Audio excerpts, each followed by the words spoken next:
कैसे हो?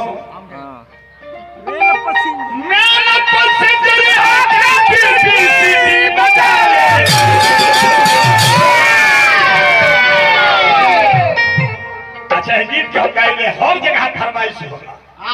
हमारे आज लगा मुझे गीतिया में आखिर क्या हो जाएगा? सोमरस बा मेरा पसंदीदा आके पीपी सिटी बजावे इरलिया रोजो यारे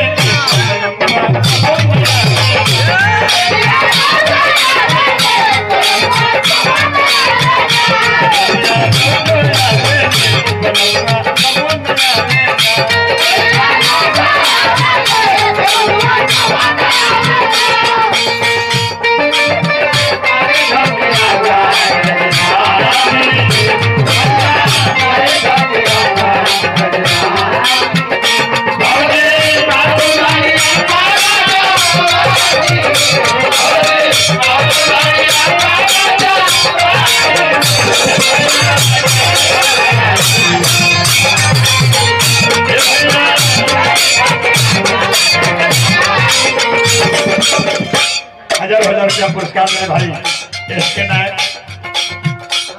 नगवा का धरती से देश के रक्षक मानी भाजपा गीतिया तारा रुचतिया भाई पति पत्नी के में प्यार खल खाता पति पत्नी के प्यार हो अपना बलमुआ खाती कर सकिया सब कहतिया हो रही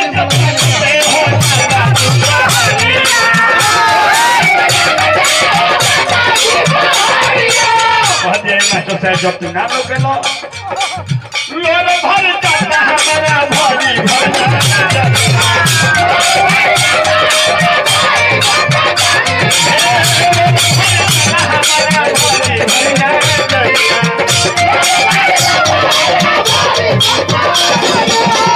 रोजो यावे प्रेम बजावे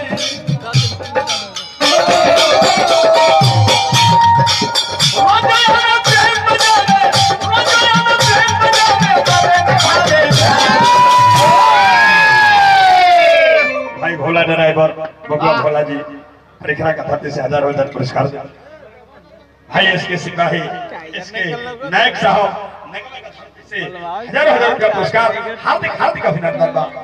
देखिए जब मन के प्रेमी मिल जाले दूगो प्रेमी आपस में जब भेटा जाए कवि जी तो मैदाना में खड़ा बड़े तो बुझाई जे ददरी मेला का भीड़ में खड़ा इसलिए दूगो प्रेमी आपस में मिल गई बड़े प्रेम इतना बढ़िया बात आज हम ददरी मेला में घूमत रह के प्रेमी ना लगे तो बुझाई जे मारे रेड़ के फेर है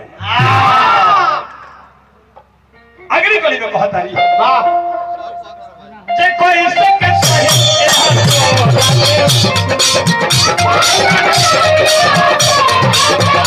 ये बड़ा बड़ा तहार दे रहा है तो हेलो बोली को बोली तो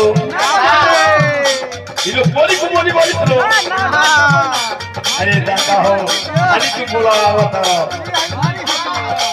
आज तो झलक लोग जाए तो हे लोग मुंह में पौजारी कुटाई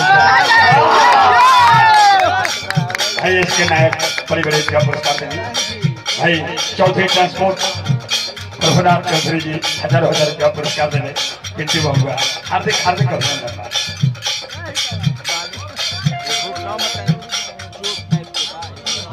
पैसे के चाहिए हो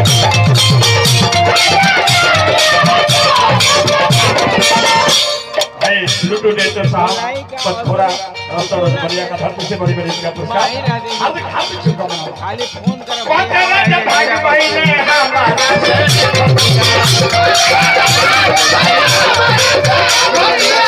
मनवा में कदम पानी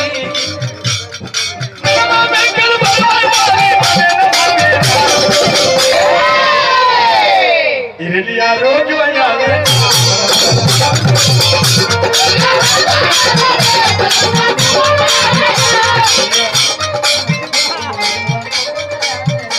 वही नाम को बोलो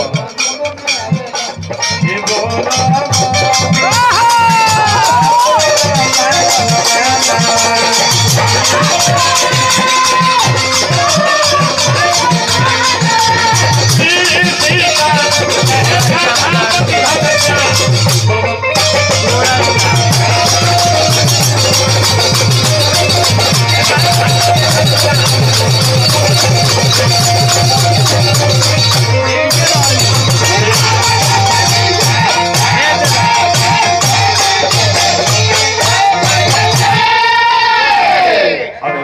ससुराल का 40 मिनट के दरमियान प्रोग्राम समाप्त। बोलिए शंकर भगवान की जय। ठीक भाई लेके के दे दिया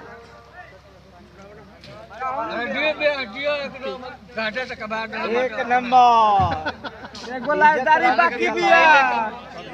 हाँ